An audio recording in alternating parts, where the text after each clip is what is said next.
The Secret of Success. In every chapter of this book, mention is made of the money-making secret that has made fortunes for the exceedingly wealthy men whom I have carefully analyzed over a long period of years. The secret was first brought to my attention by Andrew Carnegie. The canny, lovable old Scotsman carelessly tossed it into my mind when I was but a boy. Then he sat back in his chair with a merry twinkle in his eyes and watched carefully to see if I had brains enough to understand the full significance of what he'd said to me. When he saw that I had grasped the idea, he asked if I would be willing to spend 20 years or more preparing myself to take it to the world, to men and women who, without the secret, might go through life as failures. I said I would, and with Mr. Carnegie's cooperation, I have kept my promise. Editor's comments. In 1908, during a particularly down time in the U.S. economy and with no money and no work, Napoleon Hill took a job as a writer for Bob Taylor's magazine. He was hired to write success stories about famous men. Although it would not provide much in the way of income, it offered Hill the opportunity to meet and profile the giants of industry and business, the first of whom was the creator of America's steel industry, multimillionaire Andrew Carnegie, who was to become Hill's mentor. Carnegie was so impressed by Hill's perceptive mind that following their 3-hour interview, he invited Hill to spend the weekend at his estate so they could continue the discussion. During the course of the next 2 days, Carnegie told Hill that he believed any person could achieve greatness if they understood the philosophy of success and the steps required to achieve it. "It's a shame," he said, "that each new generation must find the way to success by trial and error when the principles are really clear-cut." Carnegie went on to explain his theory that his knowledge could be gained by interviewing those who had achieved greatness and then compiling the information and research into a comprehensive set of principles. He believed that it would take at least 20 years, and that the result would be the world's first philosophy of individual achievement. He offered Hill the challenge, for no more compensation than that Carnegie would make the necessary introductions and cover travel expenses. It took Hill 29 seconds to accept Carnegie's proposal. Carnegie told him afterward that had it taken him more than 60 seconds to make the decision, he would have withdrawn the offer. For a man who cannot reach a decision promptly, once he has all the necessary facts, cannot be depended upon to carry through any decision he may make. It was through Hill's unwavering dedication that this book was eventually written. For detailed information on the life of Hill, read or listen to the audiobook of A Lifetime of Riches, the Biography of Napoleon Hill, by Michael J. Ritt, Jr. and Kurt Landers. Michael Ritt worked as Hill's assistant for 10 years and was the first employee of the Napoleon Hill Foundation, where he served as executive director, secretary, and treasurer. The material in his book comes from his own personal knowledge of Hill, as well as from Hill's unpublished autobiography. That is the end of the editor's comment. This book, Think and Grow Rich, contains the Carnegie secret, a secret that has been tested by thousands, now millions of people in almost every walk of life. It was Mr. Carnegie's idea that the magic formula, which gave him a stupendous fortune, ought to be placed within reach of people who do not have the time to investigate how others had made their money. It was his hope that I might test and demonstrate the soundness of the formula through the experience of men and women in every calling. He believed the formula should be taught in all public schools and colleges. He said that if it were properly taught, it would revolutionize the entire educational system, and the time spent in school could be reduced to less than half. In Chapter 4, On Faith, you will read the astounding story of the organization of the giant United States Steel Corporation. It was conceived and carried out by one of the young men through whom Mr. Carnegie proved that his formula will work for all who are ready for it. This single application of the secret, by Charles M. Schwab, made him a huge fortune in both money and opportunity. Roughly speaking, this particular application of the formula was worth $600 million. These facts give you a fair idea of what reading this book may bring to you, provided you know what it is that you want. Editor's comment.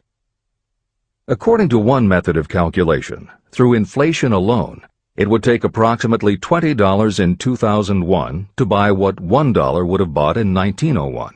However, to find the contemporary equivalent value of $600 million is not simply a matter of multiplying by the increase in the cost of living. Although there are other factors and variables in calculating buying power, even by conservative estimates, the $600 million would translate into at least $12 billion at the beginning of the 21st century. That's the end of the editor's comment. The secret was passed on to thousands of men and women who have used it for their personal benefit. Some have made fortunes with it. Others have used it successfully in creating harmony in their homes. A clergyman used it so effectively that it brought him an income of upwards of $75,000 a year, approximately $1.5 million in contemporary terms. Arthur Nash, a Cincinnati tailor, used his near-bankrupt business as a guinea pig on which to test the formula. The business came to life and made a fortune for its owners. The experiment was so unique that newspapers and magazines gave it millions of dollars worth of publicity. The secret was passed on to Stuart Austin Weir of Dallas, Texas. He was ready for it, so ready that he gave up his profession and studied law. Did he succeed? You'll read the answer in Chapter 6, Specialized Knowledge. While I was the advertising manager of the LaSalle Extension University, I had the privilege of seeing J.G. Chaplin, president of the university, use the formula so effectively that he made LaSalle one of the great extension schools of this country. The secret is mentioned no fewer than 100 times throughout this book. It has not been directly named, for it seems to work more successfully when it is merely left in sight, where those who are ready and searching for it may pick it up. That is why Andrew Carnegie passed it to me without giving me its specific name. If you are ready to put it to use, you will recognize this secret at least once in every chapter, but you will not find an explanation of how you will know if you are ready. That would deprive you of much of the benefit you will receive when you make the discovery in your own way.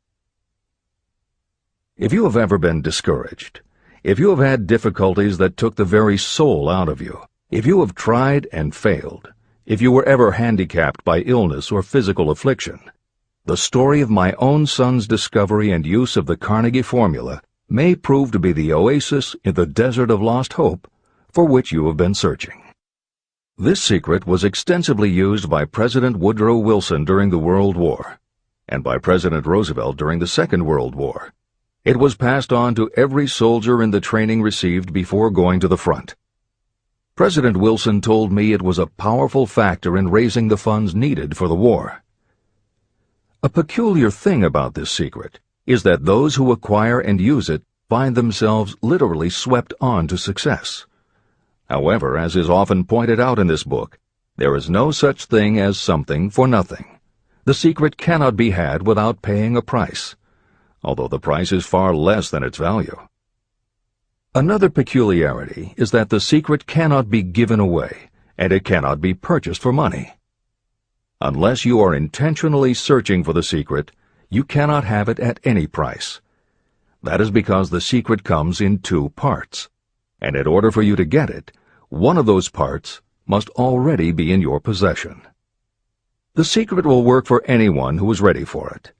Education has nothing to do with it. Long before I was born, the secret had found its way into the possession of Thomas A. Edison, and he used it so intelligently that he became the world's leading inventor, although he had only 3 months of schooling. The secret was passed on to Edwin C. Barnes, a business associate of Mr. Edison's. He used it so effectively that he accumulated a great fortune and retired from active business while still a young man. You will find his story at the beginning of the next chapter. It should convince you that riches are not beyond your reach, and that no matter where you are in life, you can still be what you wish to be. Money, fame, recognition, and happiness can be had by you if you are ready and determined to have these blessings. How do I know these things? You should have the answer before you finish this book. You may find it in the very first chapter or on the last page. While I was doing the research that I had undertaken at Andrew Carnegie's request, I analyzed hundreds of well-known men. Many of them attributed the accumulation of their vast fortunes to the Carnegie secret.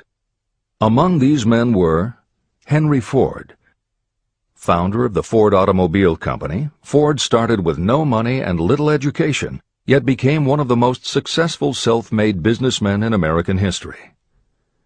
William Wrigley, Jr., a traveling salesman who found that his customers liked the chewing gum he gave away as a premium better than the goods he sold, so he started his own company. John Wanamaker. Known as the Merchant Prince, he created the world's first department store and was hailed for his innovations in marketing, customer service, and employee benefits. James J. Hill.